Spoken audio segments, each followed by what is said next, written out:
नमस्कार। शिव लर्निंग में एक बार फिर आपका स्वागत है। 14 सितंबर हिंदी दिवस। यह हमारे देश के लिए दुर्भाग्य की बात है कि हम हिंदी दिवस को मनाते हैं।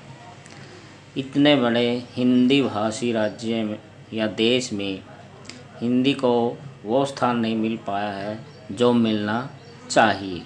इसलिए हम हिंदी दिवस मनाने की आवश्यकता महसूस कर रहे हैं। उसी पर हिंदी के मान और सम्मान को बढ़ावा देने के लिए हिंदी दिवस पर एक निबंध प्रस्तुत है। आओ समझेंगे। भूमिका।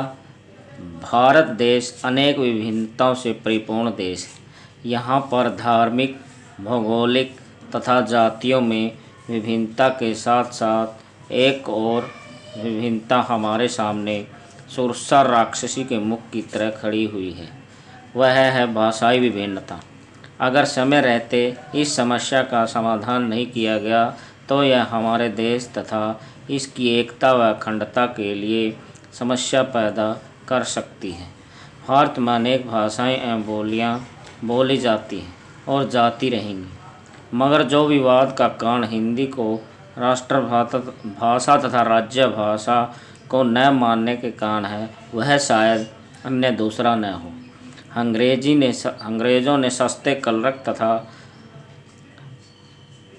ऐसा वर्ग पैदा करने के लिए अंग्रेजी का प्रचार व प्रसार किया था कि वे भारत में ऐसी नस्ल पैदा कर सकें जो रक्त संबंध से तो भारतीय हो मगर चाल व ढंग से अंग्रेज हों। उनका यह सपना सच होता लग रहा है, क्योंकि भारत में एक बहुत बड़ा वर्ग आज भी है जो हिंदी को, अंग्रेजी को महत्व देता है। दूसरा ने अंग्रेजी का प्रचार व प्रसार किया कि वे भारत में ऐसी नस्ल पैदा कर सकें जो रक्त संबंध से तो भारतीय हों मगर चाल व ढंग से अंग्रेजी हो। उसका यह सपना सच होता लग रहा है, क्योंकि भारत में एक बहुत बड़ा वर्ग ऐसा है जो हिंदी को स्थान पर अंग्रेजी को बोलना व पढ़ना अपना गर्व समझता है। अगर यह उसकी भूल है, क्योंकि मातृभाषा व राजभाषा हिंदी के हमारा देश उन्नति नहीं कर सकता, के बिना हमारा देश उन्नति नहीं कर सकता। यही कारण है कि भारत जैसे हिंदी भाषी देश में अपनी ही भाषा यानी कि हिंदी को स्थायित्व प्राप्त करने के लिए संघर्ष करना पड़ रहा है। आओ आगे 14 सितंबर हिंदी दिवस मनाए जाने के कारण व उपायों पर चर्चा करेंगे।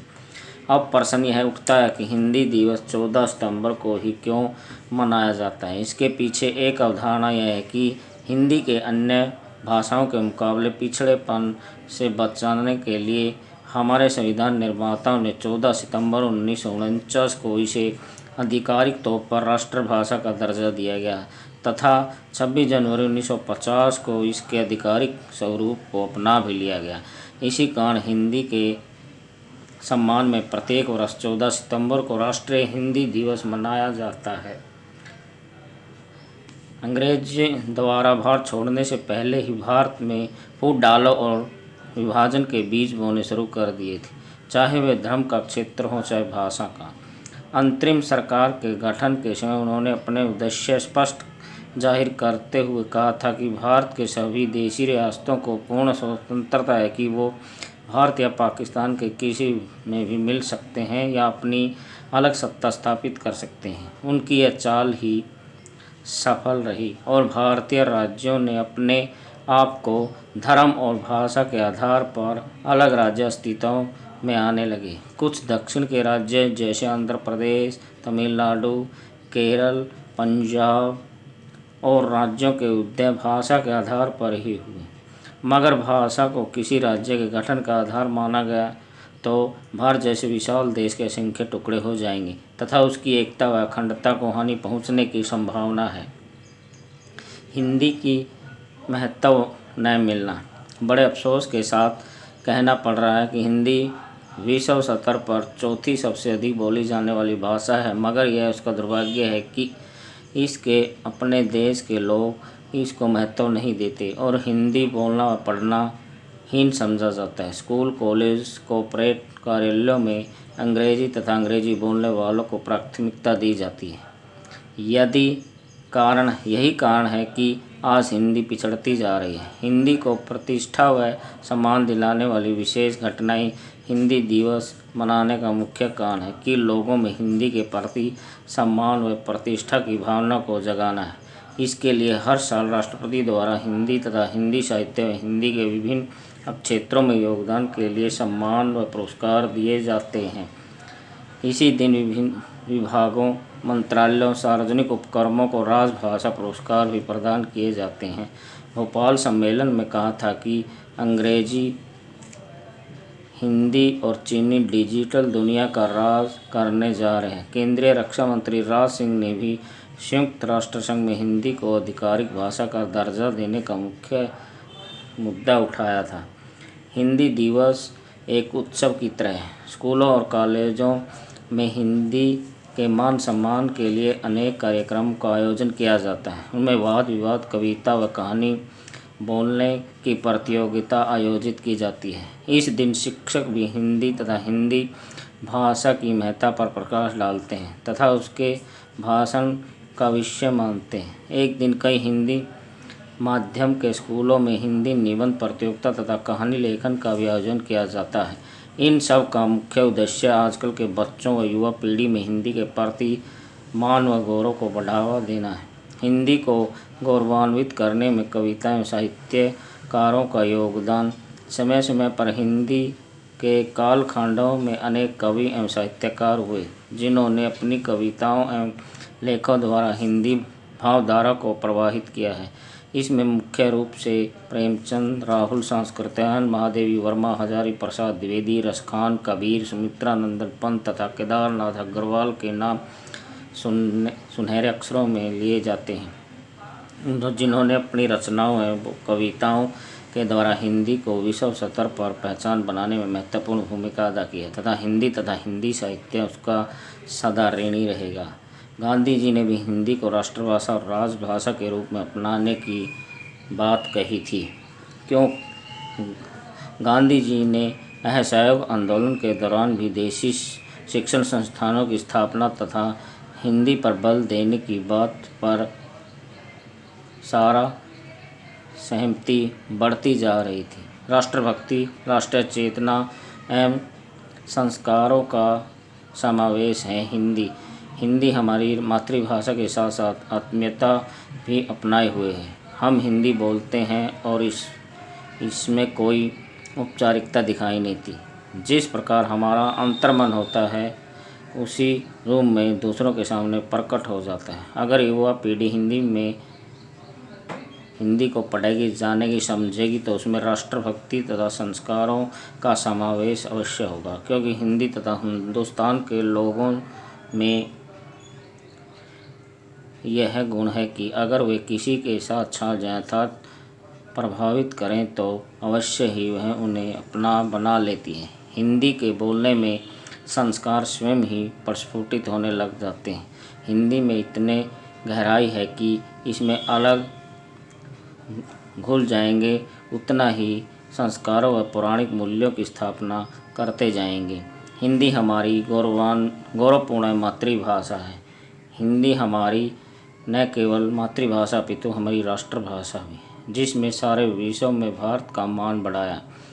जब से हम अपनी मातृभाषा हिंदी से दूर हुए हैं तथा आधुनिकता की दौड़ में शामिल होकर अपनी पारंपरिक पौराणिक मूल्यों का ह्रास करते रहे हैं, अतः अब भी समय है कि हमें पाश्चात्य देशों की अनेक लुभावनी दुनिया को छोड़कर अर्थात अंग्रेजी को छोड़कर वास्तविक दुनिया यानी कि हिंदी को दोबारा से अपने हृदय में स्थान देना होगा। तभी हम सच्चे अर्थों में हिंदवासी अर्थात भारतवासी कहलाने का गौरव पुनः प्राप्त कर पाएंगे तथा हमारे पौराणिक मूल्य एवं परंपराएं दोबारा से जिंदा हो आएंगी। विदेशों में हिंदी का गौरव बढ़ाने वाले महापुरुष आरंभ में स्वामी विवेकानंद ने अमेरिका में शिकागो शहर में, जो पाश्चात्य संस्कृति एवं सभ्यता का केंद्र माना जाता है, वहाँ पर हो रही धर्म महासभा में हिंदी में भाषण देकर पूरे यूरोप में भारतीय संस्कृति व हिंदी का मान बढ़ाया था। हमारे देश के पूर्व प्रधानमंत्री श्री अटल बिहारी वाजपेयी ने संयुक्त राष्ट्र संघ में हिंदी में पहली बार भाषण देकर विश्व स्तर पर इसका मान बढ़ाया था। विश्व स्तर पर हिंदी की छाप। हिंदी विश्व की चीनी भाषा के बाद सबसे अधिक बोली जाने वाली भाषा है। भारत के अतिरिक्त फिजी, गुयाना, मॉरिशस, सूरीनाम तथा नेपाल आदि देशों में भी हिंदी बोली जाती है। आज हिंदी राष्ट्रभाषा, संपर्क भाषा, जनभाषा आदि के पड़ाव को पार करते हुए विश्व भाषा बनने के कगार पर खड़ी है। हिंदी भाषा मुख्य रूप से आर्य एवं पारसियों की देन है। इस भाषा में प्रेम, सौहार्द और मिलन की ऐसी गंगा प्रवाहित होती है जो विश्व की अन्य किसी भी भाषा में देखने व सुनने को नहीं मिलती। हिंदी अपने आप को समय एवं समृद्ध भाषा है, समर्थ और समृद्ध भाषा है। इसका शब्दकोश इतना विशाल है कि शायद अन्य किसी भाषा का हो।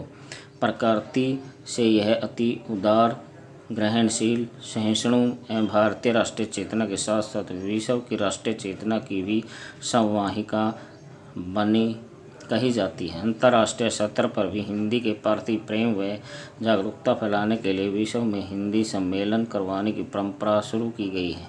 हिंदी भारत की नहीं बल्कि पूरे विश्व की विशाल समूह की भाषा है तथा 10 जनवरी को विश्व हिंदी दिवस भी इसके सम्मान में 4 चांद लगा देता है। निष्कर्ष: आज के परिप्रेक्ष्य में हिंदी को अपना मान व गौरव खोती जा रही है। उसे पुनः स्थापित करने के लिए राष्ट्रीय व अंतर्राष्ट्रीय स्तर पर हिंदी दिवस मनाने की परंपरा शुरू हुई, मगर हम भारतवासियों के लिए यह बात बहुत दुर्भाग्यपूर्ण एवं चिंता का विषय है कि हिंदुस्तान कहे जाने वाले मेरे भारत देश में हिंदी दिवस मनाने की आवश्यकता पड़ रही है। आज हमें हिंदी दिवस पर यह प्रण लेना होगा कि हम हमारी राष्ट्रभाषा हिंदी को पुनः उसे गौरवपूर्ण अवस्था में देखना चाहेंगे। और आज से सैकड़ों हजारों साल पहले हमारे पूर्वज अपने खून एवं बलिदान से सींचते आए हैं तथा हमें धर्म, जाति, धर्म, भाषा, मत, मतांतर आदि का भेद समाप्त करते हुए हिंदी के प्रति श्रद्धा दिखानी होगी तथा इसको सच्चे व खुले दिल से अपनाना होगा। यही इसके लिए सच्ची श्रद्धांजलि होगी। जय हिंद, जय हिंदी, जय हिंदवासी। तेरी रागों में जन्म जन्मांतर तक हिंदी की भावधारा बहे। धन्यवाद।